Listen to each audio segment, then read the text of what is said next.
Hello मेरे दोस्तों, मैं हूं भाविन, सर्टिफाइड फाइनेंशियल प्लानर और आप देख रहे हैं YouTube channel the art of wealth building, आपका one point destination to seek an unbiased consultation on personal finance. दोस्तों, अगर आप एक एनआरआई है तो आई एम श्योर कि आपके मन में एक बार तो ये सवाल आया ही होगा कि क्या हमें बीइंग अ एनआरआई इंडिया में इनकम टैक्स रिटर्न फाइल करना चाहिए या नहीं करना चाहिए। अगर हम नहीं करते हैं तो क्या हम पर कोई लीगल एक्शन लिया जा सकता है। तो डोंट वरी, मैंने सोचा, और यही जो सवाल है हमारे कई सारे क्लाइंट्स हमें पूछते हैं जो कि एनआरआई है, तो मैंने सोचा कि क्यों ना इस पर एक छोटा सा वीडियो बनाकर आपको आसान शब्दों में बताया जाए कि आपको क्या करना चाहिए। चैनल सब्सक्राइब कीजिए, बेल आइकन पर क्लिक करके ऑल पर जरूर क्लिक कीजिए, तो आपको वीडियो अपलोड होते ही नोटिफिकेशन मिलेगा आपके स्मार्टफोन पर। देखिए दोस्तों, द रूल सेज कि any income that is earned in India has to be taxed. अब आप कहोगे हम तो एनआरआई है तो हमारी इनकम इंडिया में कैसे हो सकती है। तो ऐसे में अगर मैं आपको कुछ एग्जांपल्स दूं तो हमारे कई सारे एनआरआई क्लाइंट्स हैं जिनके कुछ प्रॉपर्टीज है, उन प्रॉपर्टीज को उन्होंने जो है रेंट पर दिया हुआ है, तो उस रेंट को, that rent is of course earned in India, so that is taxable. फिर चाहे आपकी कोई डिविडेंड इनकम है, चाहे आपकी कोई इंटरेस्ट इनकम है, किसी की एफडी है, एफडी में से एनआरओ अकाउंट में जो है इंटरेस्ट आ रहा है, या किसी का बिजनेस इनकम है, किसी को डिविडेंड आ रहा है, किसी ने कैपिटल गेन्स बुक किए हैं। So these are the some of the examples of income earned in India. अब थ्रेशोल्ड ये है कि अगर आपकी इंडिया में कमाई हुई इनकम 2.5 लाख के ऊपर है, इन दैट सिचुएशन आपके लिए रिटर्न फाइल करना इंडिया में ज़रूरी हो जाता है। अब कौन से सिचुएशन में अगर आपकी इनकम 2.5 लाख से नीचे है फिर भी आपको इनकम टैक्स रिटर्न जो है इंडिया में फाइल करना चाहिए, इसके बारे में हम आगे इस वीडियो पे डिस्कस करेंगे। लेकिन फिलहाल हम बात करते हैं 2.5 लाख के ऊपर की इनकम का। अब मान लीजिए किसी इंसान की इनकम है 5 लाख रुपए इंडिया में,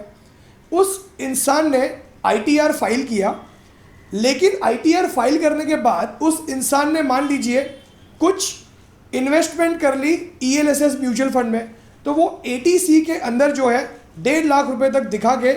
अपनी टैक्सेबल जो अमाउंट है उसे कम कर सकता है, लेकिन रिटर्न फाइल करना ज़रूरी हो जाता है। अब दोस्तों, यहाँ पर अगर हम बात करें, जैसे अगर हम इंडियन रेजिडेंट की अगर हम बात करें तो 2.5 लाख रुपए तक का जो है थ्रेशोल्ड होता है, लेकिन अगर आप सीनियर सिटीजन हैं तो इन दिस सिचुएशन 3 लाख रुपए की इनकम तक आपको कोई भी जो है टैक्स नहीं लगता है, और अगर आप सुपर सीनियर सिटीजन हैं तो 5 लाख रुपए तक की इनकम पर आपको कोई भी टैक्स नहीं लगता है। लेकिन अगर आप एक एनआरआई है तो ये सुपर सीनियर सिटीजन और सीनियर सिटीजन का जो थ्रेशोल्ड है वो आपके लिए एप्लीकेबल नहीं है। आपकी चाहे जो भी एज है, आपके लिए 2.5 लाख रुपए तक का ही थ्रेशोल्ड है, और अगर आपकी इनकम इंडिया में हो रही है जो कि 2.5 लाख के ऊपर है तो इन दिस सिचुएशन आपको इंडिया में आईटीआर फाइल करना चाहिए। यहाँ पे और दो भी सिचुएशंस है जहाँ पे आपको आईटीआर फाइल करना कंपलसरी हो जाता है। मान लीजिए किसी इंसान की जो इनकम है वो 2.5 लाख से नीचे है, लेकिन फिर भी अगर उस इंसान ने अपने एनआरओ करंट अकाउंट में 1 करोड़ रुपए के ऊपर का ट्रांजैक्शन किया है सालाना, तो उसे आईटीआर फाइल करना होगा। या मान लीजिए उस इंसान ने सालाना 1 लाख के ऊपर का इलेक्ट्रिसिटी बिल पे किया है तो भी उसे आईटीआर फाइल करना होगा। फिर चाहे उसकी इनकम 2.5 लाख के नीचे हो तो भी उसे आईटीआर फाइल करना है। अब दोस्तों, आगे कुछ समझे इस वीडियो में उससे पहले, अगर आप अपना पर्सनल फाइनेंशियल प्लान बनवा कर ये समझना चाहते हैं कि कैसे आप अपने पर्सनल फाइनेंशियल गोल्स जैसे रिटायरमेंट, बच्चों की हायर एजुकेशन, वेकेशंस, घर खरीदना, कार खरीदना, इन्हें अचीव कर सकते हैं, और आपको अभी से क्या करना होगा, आपको कहाँ निवेश करना होगा, आपको इन्फ्लेशन की वजह से, महंगाई की वजह से आपको फ्यूचर में कितने पैसे चाहिए होंगे, तो ये सारी चीज़ें समझने के लिए आप मुझे व्हाट्सएप कर सकते हैं ऊपर आपके स्क्रीन पर आए हुए नंबर पर, और आप अपना पर्सनल फाइनेंशियल प्लान बनवा सकते हैं। तो दोस्तों, at the beginning of this video मैंने आपसे कहा था कि ऐसी क्या सिचुएशंस है जहां पे अगर आपकी इंडिया में 2.5 लाख के नीचे की इनकम है तो भी आपको इनकम टैक्स रिटर्न फाइल करना चाहिए। तो जैसे कि अगर मैं आपको एग्जांपल दूं, हमारे कई सारे क्लाइंट्स हैं जिनकी एनआरओ अकाउंट से एफडी बनी हुई है। अब ऐसी सिचुएशन में उन्हें जो इंटरेस्ट मिलता है एफडी पर, उस एफडी पर उनका टीडीएस कट जाता है which is at 30%, which is very high. मान लीजिए किसी इंसान को अगर 1 लाख का इंटरेस्ट मिला तो उस पर 30,000 रुपीज़ का टैक्स कट जाता है। अब उस इंसान की जो टोटल इनकम है वो 2.5 लाख के नीचे है, लेकिन उस टीडीएस को वापस पाने के लिए उस इंसान को जो है आईटीआर फाइल करना होगा, तभी उसे टीडीएस दोबारा मिलेगा। या मान लीजिए कोई हमारे एनआरआई क्लाइंट्स है जो किसी ऐसी कंट्री में रह रहे हैं जहां पर उन्हें वहां पर भी टैक्स भरना पड़ रहा है उनकी ग्लोबल इनकम पर, और उन्हें इंडिया में भी टैक्स भरना पड़ रहा है। तो ऐसे में अगर उनकी भले ही इंडिया में इनकम 2.5 लाख के नीचे है और उन्हें थोड़ा बहुत अगर टैक्स भरना भी पड़ा है, तो इस सिचुएशन में यहाँ का return file as a proof they can show and they can claim the credit, जिसे हम फॉरेन क्रेडिट कहते हैं। एक और सिचुएशन ये होते हैं कि बीइंग अ एनआरआई अगर आप फिर भी अपना आईटीआर इंडिया में फाइल करते हो, तो you are actually declaring your income in India to government and you are actually establishing your residential status in India. So friends, अक्सर एनआरआईज को ये कन्फ्यूजन होता है कि हमारे पास अगर एनआरई अकाउंट है और अगर एनआरओ अकाउंट है तो दोनों में डिफरेंस क्या है। यहाँ पे जब हम बात करते हैं टैक्सेशन की, तो मैं यहाँ पे बात कर रहा हूँ जो भी इंटरेस्ट आप अर्न करते हो अपने एनआरओ अकाउंट से, दैट इज टैक्सेबल। लेकिन मान लीजिए किसी इंसान ने फिक्स डिपॉजिट बनाई हुई है इन एनआरई अकाउंट, और एनआरई अकाउंट पे अगर उसे उस फिक्स डिपॉजिट पर इंटरेस्ट मिल रहा है तो that is not taxable.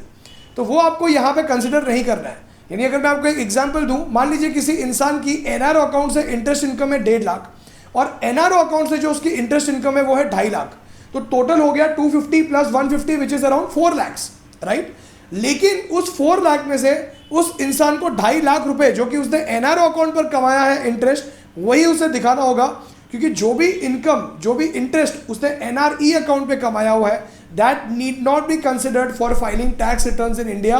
Because as per the rule जो भी इंटरेस्ट आपको एनआरई अकाउंट पे मिलता है दैट इज टैक्स फ्री। हाँ, लेकिन अगर हम बात करें म्यूचुअल फंड्स की, शेयर्स की, डिविडेंड इनकम की, तो यहाँ पे फिर चाहे वो एनआरओ हो चाहे वो एनआरई हो, टैक्सेशन रिमेन्स द सेम। और अगर आप एक रेजिडेंट इंडियन है तो भी यहाँ पे टैक्सेशन रिमेन्स द सेम। तो कई बार एनआरओ को जो है कंफ्यूजन होता है कि हमने अगर हमारे एनआरई अकाउंट से अगर हमने इन्वेस्ट किया हुआ है तो इन दिस सिचुएशन जो है हमें टैक्स भरने की जरूरत नहीं पड़ेगी। हाँ, अगर आपका इंटरेस्ट इनकम है एफडी से तो इट्स ओके, लेकिन अगर आपने कैपिटल गेन बुक किया है तो इन दिस सिचुएशन जो है आपको टैक्स भरना कंपलसरी हो जाता है। सो फ्रेंड्स, आई होप कि आपको इस वीडियो से इतना समझ में आ गया कि अगर आप एक एनआरआई हैं तो आपको रिटर्न फाइल इंडिया में कब करना चाहिए, किन सिचुएशंस में आपको कंसिडर करना चाहिए, खास करके जब आपकी इनकम 2.5 लाख रुपीस के ऊपर हो तब, और किन सिचुएशंस में अगर आपकी इनकम 2.5 लाख के नीचे भी है या आपकी इनकम नहीं है इंडिया में तो भी आपको इंडिया में रिटर्न फाइल करना चाहिए। दोस्तों, अगर आपको इस वीडियो से कुछ सीखने मिला हो तो प्लीज़ लाइक और शेयर ज़रूर कीजिए अपने फ्रेंड्स और फैमिली मेम्बर्स के साथ, और मोटिवेट कीजिए मुझे और भी ऐसे वीडियोस बनाने के लिए। आप हमारी website the art of wealth building पर भी विजिट कर सकते हैं। अगर आप इस चैनल पर नए हैं और अगर आप हमारा वीडियो पहली बार देख रहे हो तो इस चैनल को सब्सक्राइब करके लाइक करके ऑल बटन पर क्लिक करना मत भूलिएगा। सो दोस्तों, आज के लिए इतना ही। Thank you so much for your time. God bless you all.